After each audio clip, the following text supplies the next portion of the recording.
des auditions qui démarrent ce jeudi à l'Assemblée nationale. De prêter serment, de dire la vérité, toute la vérité et rien que la vérité. Je le jure. Je le jure. Je le jure. Je le jure. Je le jure. Je le jure. Je le jure. Je le jure. Je le jure. Je le jure. Bien, je le jure. Je le jure. Comment tant de crimes, pendant tant d'années, ont-ils pu y être commis sans qu'aucun service de l'État ne les détecte pour les faire cesser ?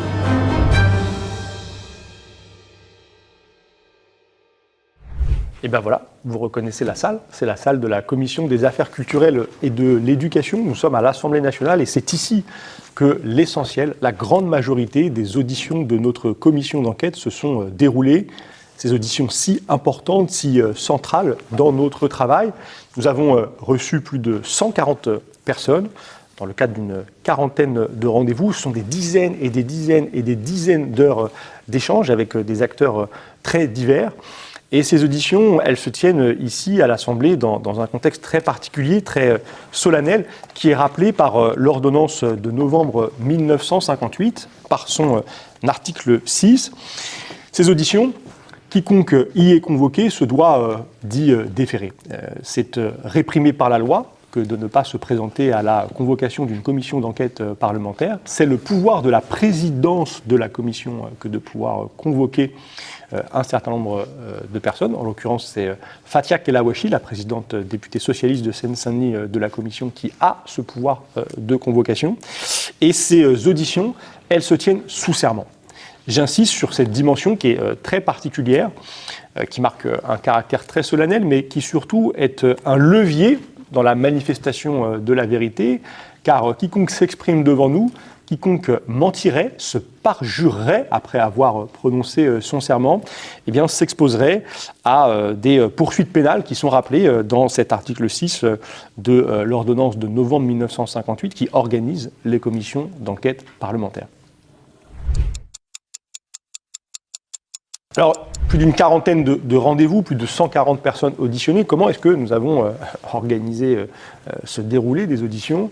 Eh bien, en discutant à trois avec Violette Spielbout, ma co-rapporteure, avec Fathia Kelawachi, la présidente de la commission. Nous nous sommes régulièrement réunis pour faire le point sur l'avancée de nos travaux, pour réviser notre programme d'audition, pour le compléter, pour l'alléger, pour parfois, bien sûr, il y a eu des contraintes qui nous ont conduit à déplacer certains rendez-vous, mais nous avons tenu à organiser ces auditions en trois grands blocs, 3 grands temps. D'abord en commençant, et c'était essentiel symboliquement, mais aussi pour nous imprégner du fond de l'enjeu, nous avons commencé ces auditions par les plus concernés, par les victimes, par les collectifs de victimes, avec une première table ronde qui a réuni 8 de ces collectifs.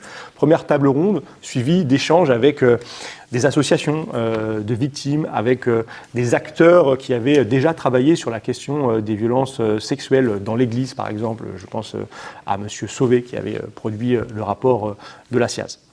Et puis après ces concernés, nous nous sommes attelés à la question des responsabilités administratives, en recevant beaucoup de responsables de différents ministères et d'administrations publiques, de collectivités territoriales également. Et enfin, nous avons interrogé les responsabilités politiques, au premier rang desquelles celles d'actuels ministres et d'anciens ministres, en particulier d'actuels et d'anciens ministres de l'Éducation nationale. Alors, première séquence de ces auditions, les concernés, et première table ronde, c'est le 20 mars, la table ronde des collectifs de victimes. C'est un moment très important qui, moi, me tenait beaucoup à cœur. J'ai insisté, j'ai demandé à Violette Spielbout, à Fathia Kelawachi que nous débutions nos auditions par l'écoute de ces victimes, ce qu'elles ont très rapidement accepté.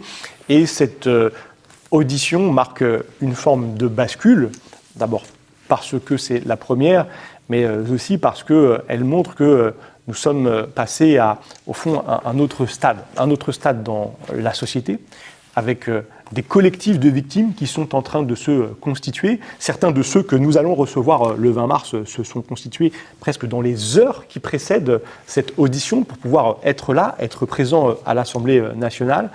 Et puis, autre signe de cette bascule, c'est la présence de la presse. Elle est extrêmement massive, elle me surprend. Il y a des journalistes partout. La salle est pleine de représentants des différents médias. Il y en a même en dehors de la salle parce que tous n'ont pas pu rentrer. Alors cette audition, elle est extrêmement poignante, elle est très prenante. Elle va être conduite dans une atmosphère où le silence règne pour laisser la parole des victimes percer. Et ces victimes vont nous décrire les terribles sévices de violences physiques, psychologiques, de violences sexuelles dont ils ont été et elles ont été l'objet. 30 ans, 40 ans, 50 ans, 60 ans avant de venir rapporter ces faits devant notre commission d'enquête. Par contre, la violence, moi, à titre personnel, je n'ai jamais vu ni entendu un niveau de violence pareil. C'était une violence totalement décomplexée par des professeurs. Je vous parle de choses qui vont d'abus physiques très violents, hein, d'une maîtresse de CM1 extrêmement violente. Les gens parlent de sadisme, à un maître de CM2 qui caressait des petites filles sous leur jupe derrière son bureau, à des viols par des profs de lycée, un prêtre mis en cause aussi sur des élèves, des garçons de 5e, etc., etc. À cette époque, tout le monde savait. Tout le monde savait dans le Béarn pour Betaram et tout le monde savait pour Istariz dans le Pays Basque. Tout le monde savait au minimum qu'il y avait de la violence physique dans ces établissements et tout le monde a laissé faire. C'est inadmissible. Le père Revé assumait le fait d'embrasser les enfants sur la bouche. Le père Revé assumait d'enfermer les enfants au pain sec et à l'eau pendant 5 jours, nus dans des douches, frappés à coups de ceinturon côté boucle. J'ai des anciens qui ont des traces, qui ont gardé des traces physiques de ça. Ça a duré de 1960 à 2019. Tous les abus sexuels qui se passaient à l'époque, personne n'en parlait. Les bonnes sœurs nous martyrisaient. Alors, les rares filles qui arrivaient à prendre le dessus, eh bien, elles fuguaient. Mais quand elles revenaient, on leur tondait les cheveux à ras. Et on leur mettait des robes, c'était plutôt des chiffons que des robes. Et on les enfermait au mitard. Moi, le mitard, je l'ai connu, maintes fois. Et ce qui frappe, au-delà de caractère terrible des violences qui nous sont décrites, ce sont les conséquences dans le présent de cette audition, de ces violences, avec des vies qui ont été ravagées, des conséquences sur le plan psychologique, sur le plan de la santé, sur le plan de la vie sociale, familiale, de la vie professionnelle qui nous sont décrites. Et une question très lourde qui est posée, c'est celle de la prescription de ces faits qui sont parfois très anciens, mais avec des agresseurs toujours vivants, dans l'impunité. Et la grande question, la question cruciale de la possibilité de faire reconnaître par la justice ces crimes, de reconnaître les victimes, de les indemniser, de condamner les agresseurs. Nous sommes donc dans une audition qui tout de suite nous place au cœur des enjeux, avec des victimes qui nous interpellent, nous les députés, nous les rapporteurs de la commission d'enquête, et qui nous demandent d'agir, de tout faire pour faire cesser ces violences, ce qui va nous accompagner durant tous nos travaux, en nous rappelant la grande responsabilité qui est la nôtre. Alors, dans les jours qui vont suivre cette audition, nous allons aussi entendre des représentants d'associations de défense d'enfants victimes de violences. Nous allons entendre des représentants de la Civis, de la SIAZ, du numéro 119, des chercheurs également, pour nous permettre donc de mieux comprendre ces enjeux associés à la question des violences commises en milieu scolaire sur des enfants. Alors, deuxième séquence d'audition, ce sont celles qui vont nous conduire à interroger les responsabilités administratives. Et là, on va rentrer dans le cœur de la commission d'enquête, de son objet, c'est l'identification des défaillances dans les mécanismes de contrôle par les différents services de l'État de ces phénomènes de violence pour les prévenir, pour les empêcher, pour les réprimer. Et c'est là aussi que vont prendre tout leur sens les contrôles sur place et sur pièce que nous avons effectués dans les jours, les semaines qui précèdent ces auditions. Nous sommes revenus de ces contrôles avec des milliers et des milliers de pages de documents.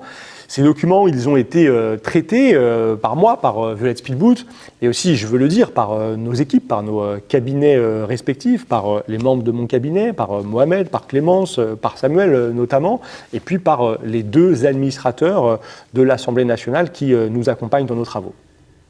Alors, et parmi ces auditions importantes, l'une d'entre elles est celle qui réunit l'ensemble des directeurs, des directrices des grandes administrations du ministère de l'Éducation nationale. Et cette sorte de délégation, elle est conduite par Madame Caroline Pascal, qui est la numéro 2 du ministère de l'Éducation nationale, la DGESCO, et je vais l'interroger sur le cas d'un établissement, l'établissement Stanislas, où la presse a documenté de nombreuses violences. Et c'est un cas que moi je suis comme député depuis plusieurs mois, plusieurs années maintenant. J'ai notamment, dès 2024, interpellé le préfet de la région Île-de-France par courrier sur la situation au sein de cet établissement. Et donc j'interroge très directement Caroline Pascal sur l'appréciation qu'elle a déjà exprimée devant la presse de la situation au sein de l'établissement Stanislas. Vous dites, nous n'avons extrait aucun élément caractérisé qui permettait de dire que l'établissement avait un comportement homophobe. Vous ajoutez, nous n'avons eu aucun témoignage d'élèves nous disant qu'ils avaient été eux-mêmes stigmatisés ou victimes d'homophobie.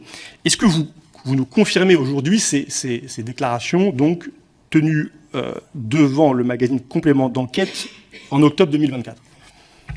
Sur l'homophobie, ce que nous avions dit, c'est que dans les témoignages qui avaient été recueillis par les élèves et que dans ces témoignages-là, ils n'avaient pas repéré d'homophobie systémique, c'est ce que nous avions écrit, ni même institutionnelle, puisque les quelques témoignages, ou plus exactement les nombreux témoignages qui avaient été relevés de professeurs comme d'élèves, ne les mentionnaient pas. Et là, je sais que la numéro 2 du ministère de l'Éducation nationale ment. Qu'elle ment à la commission d'enquête, et donc je vais lui rappeler qu'elle est sous serment, et je le sais car lors de notre contrôle sur place et sur pièce au ministère de l'Éducation nationale, nous avons saisi des documents et nous avons notamment demandé à ce que nous soient communiqués les procès-verbaux qui accompagnent le rapport de l'inspection générale conduit à Stanislas. Ces procès-verbaux sont les témoignages d'élèves, de parents d'élèves, ils sont recueillis par les inspecteurs généraux et je ne peux pas vous les montrer, car à ce stade de nos travaux, je ne peux pas divulguer les documents que nous avons saisis, mais ce sont des comptes rendus très précis de ces échanges qui ont été même revus, annotés par les élèves et les parents d'élèves pour les préciser. Et ces procès-verbaux, mon équipe et moi, nous les avons lus et nous avons trouvé dans ces témoignages de nombreux témoignages de violences homophobes, de violences sexistes et même de violences racistes. Je vous rappelle, Madame la Directrice Générale, vous êtes sous serment et je vais évoquer non pas des témoignages rapportés par des élèves devant la presse, mais des témoignages rapportés par des élèves devant l'inspection générale. Et je vais vous lire quelques extraits de ces procès-verbaux et vous venez de nous dire que ces inspecteurs n'avaient relevé aucun propos homophobe. C, élève du lycée, elle est auditionnée le 16 mai 2023. Elle déclare « L'année dernière, en janvier, mon préfet a fait une fixation sur la façon de m'habiller car j'avais un pull coloré, considérant que c'était un pull faisant de la propagande LGBT. » Elle ajoute « À toutes les récréations, j'ai entendu l'insulte PD devant des préfets sans que les élèves soient repris. » Des parents d'élèves, auditionné le 16 mai 2023. Il nous a raconté une anecdote, ce parent parle de son enfant, dans un groupe de garçons étaient assis et qu'un préfet leur a dit « On n'est pas dans le marais ici. » A, élève, auditionné par l'inspection générale le 8 juin 2023. Dans le cours de l'une de mes amies, l'année dernière, l'aumônier a demandé à une fille qui portait un masque bariolé pourquoi elle portait un masque d'homosexuel. Même élève, même témoignage, la préfète de ma sœur avait repris des filles dans sa classe parce qu'elles avaient des ourlets extérieurs, signe homosexuel. F, parent d'un élève, auditionné le 9 juin 2023. Les enfants ont reçu une influence homophobe pendant des heures de catéchèse. F, parent d'élève, le 17 mai 2023. Rapportant des propos en cours de catéchisme tenus par un encadrant. Quand on est catholique, on ne peut pas être homosexuel, ça se soigne. Donc je vous ai lu là une série de témoignages d'élèves et de parents, des témoignages donc tenus devant les inspecteurs, qui décrivent des violences homophobes, des insultes homophobes, des agressions homophobes, qui ne sont pas celles d'un seul encadrant, mais d'une série de personnes, des préfets, des surveillants, des enseignants de catéchèse, plusieurs donc personnels de l'établissement. Donc vous venez, Madame la Directrice Générale, de nous dire qu'il n'y avait pas de propos, de témoignages d'homophobie rapportés dans le cadre de cette inspection générale, or il y en a toute une série. Oui, ça c'est la force des auditions devant une commission d'enquête, la force du serment, la force du contrôle sur place et sur pièce qui nous permet de disposer d'éléments, de faits que nous pouvons opposer à la parole de ceux qui expriment des choses devant nous. Et vous voyez que grâce au serment, grâce aux documents, nous avançons dans une manifestation qui s'espère être celle de la vérité. Après cette audition de Caroline Pascal, nous allons recevoir l'actuel chef de l'inspection générale et nous allons revenir sur la situation de ce rapport concernant Stanislas. À l'issue de cette audition, l'actuel chef de l'inspection générale va s'adresser aux inspecteurs qui ont conduit en 2023 ce contrôle. Et ces inspecteurs, ces inspectrices plutôt, 2 d'entre elles vont écrire à la présidente de la commission d'enquête parlementaire et dans leur courrier révéler des faits nouveaux, des faits qui sont stupéfiants, des faits qui évoquent une forme de falsification de la lettre de transmission du rapport d'inspection au ministre de l'Éducation nationale pour en changer complètement le sens et l'interprétation. Et c'est ce qui va nous conduire, je vous disais tout à l'heure que régulièrement, nous nous réunissons avec Violette Speedboot, avec Fathia Kelawachi pour actualiser notre programme d'audition. C'est ce qui va nous conduire, plusieurs semaines plus tard, à entendre la mission d'inspection qui a conduit donc des investigations dans l'établissement Stanislas. Et cette audition, elle va être là aussi extrêmement importante, car sous serment, plusieurs des inspecteurs généraux vont révéler le fait qu'un paragraphe aura été ajouté à la lettre de transmission du rapport au ministre, un paragraphe qui dit l'inverse de ce que dit le rapport. Le rapport documente des faits accablants de violences homophobes, de violences sexistes sur les élèves. Ce paragraphe de conclusion dit qu'il n'y a ni violence homophobe, ni violence sexiste, ni autoritarisme dans l'établissement. Si je suis ici aujourd'hui, c'est parce que j'endosse totalement le rapport, mais parce que je n'endosse pas cette lettre de transmission. Parce qu'elle dit exactement le contraire. Moi, si j'avais dû être consultée, j'aurais mis l'équipe à constater des faits de, et non pas n'a pas constaté. Alors, qu'on ne me dise pas que cette lettre de transmission n'a pas eu d'effet quant à la crédibilité de l'inspection générale et de l'équipe qui a été engagée parce qu'il y a écrit l'équipe et non pas une tournure impersonnelle qui aurait été « nous n'avons pas constaté l'équipe ». Donc moi, je dis que là, c'est mon intégrité professionnelle qui est remise en cause et c'est très grave. Ce paragraphe de conclusion, c'est ce qui nous est révélé, il est signé par Caroline Pascal, l'actuelle numéro 2 du ministère de l'Éducation nationale, et vous comprenez que donc cette révélation pose beaucoup de questions quant à la responsabilité de celle qui occupe aujourd'hui des fonctions éminentes au sein du ministère de l'Éducation nationale, beaucoup de questions sur son intégrité professionnelle. Alors, autre audition importante dans cette séquence, c'est celle du secrétaire général de l'enseignement catholique. Qui est-il ? Il est le représentant d'un réseau qui fédère 96% des établissements privés sous contrat de notre pays, la très grande majorité d'entre eux se revendiquant comme des établissements catholiques. Ce réseau scolarise environ 2 millions de personnes, c'est le plus puissant des réseaux des établissements privés sous contrat de France, et donc l'échange avec le secrétaire général de l'enseignement catholique va être extrêmement important, car nous savons que dans ces établissements privés sous contrat, le contrôle est défaillant, il est absolument inexistant, et que c'est là que des collectifs de victimes se sont constitués, c'est là que ces phénomènes de violence paraissent les plus prononcés.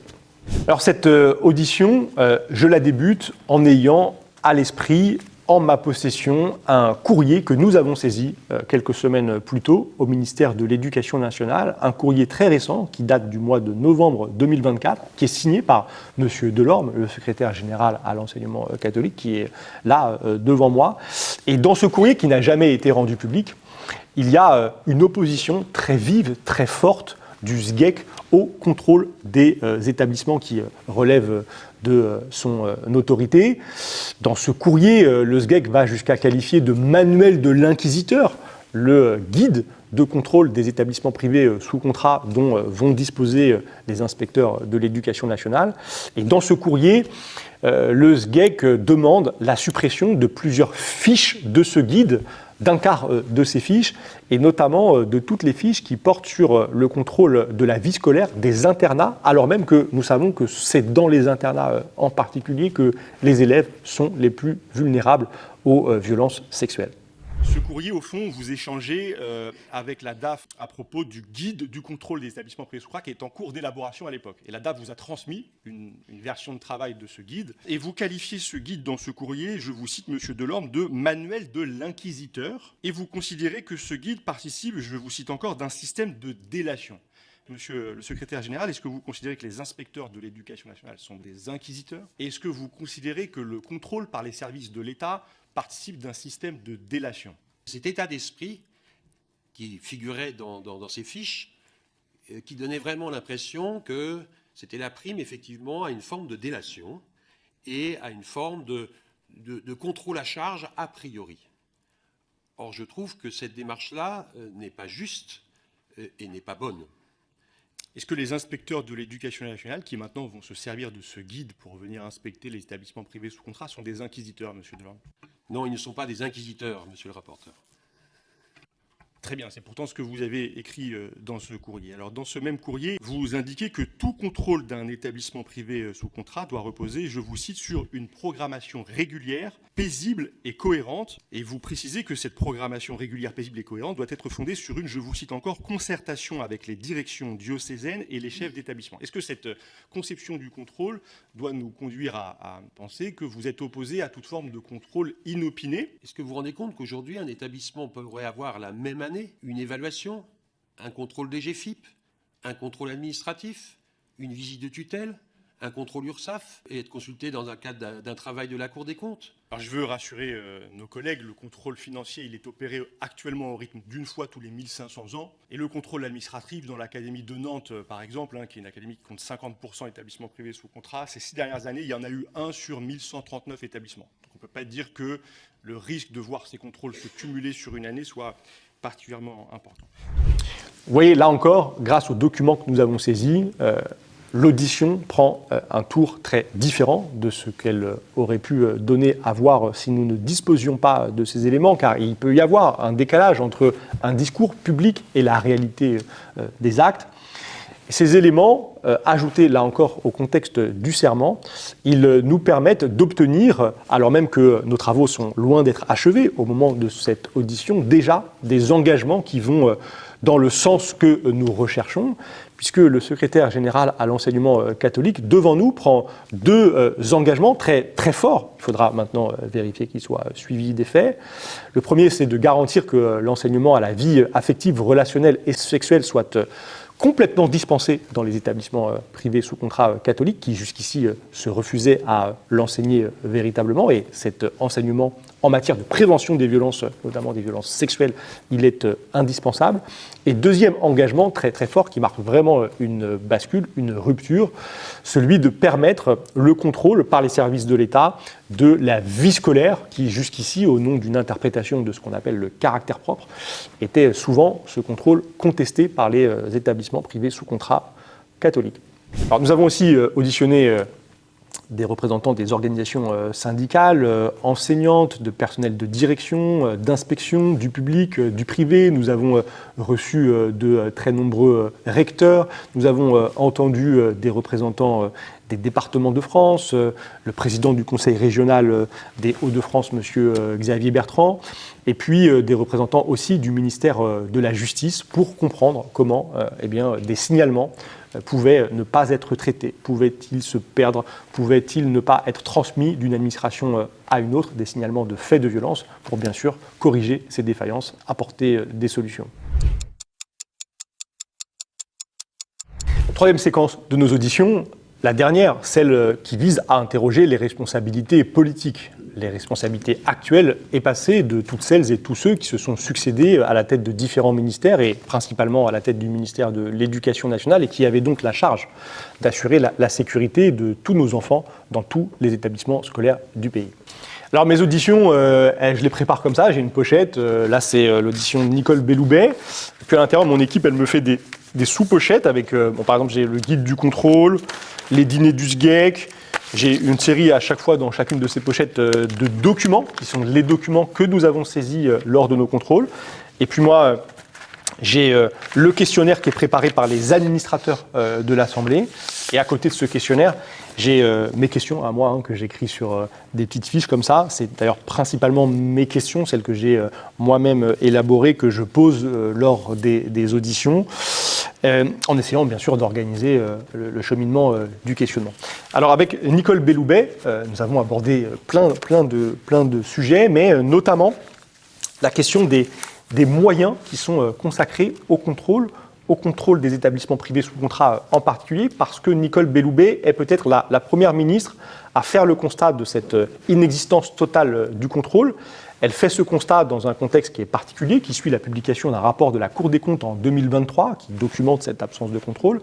Et puis, moi-même, en 2024, j'avais travaillé dans le cadre d'une mission d'information parlementaire sur le financement public des établissements privés sous contrat. Et avec Christopher Weisberg, député Renaissance, nous avions révélé que le contrôle financier de ces établissements était inexistant, ce qui conduit donc Nicole Belloubet, en 2024, à engager une réflexion pour préparer un plan de contrôle des établissements privés sous contrat.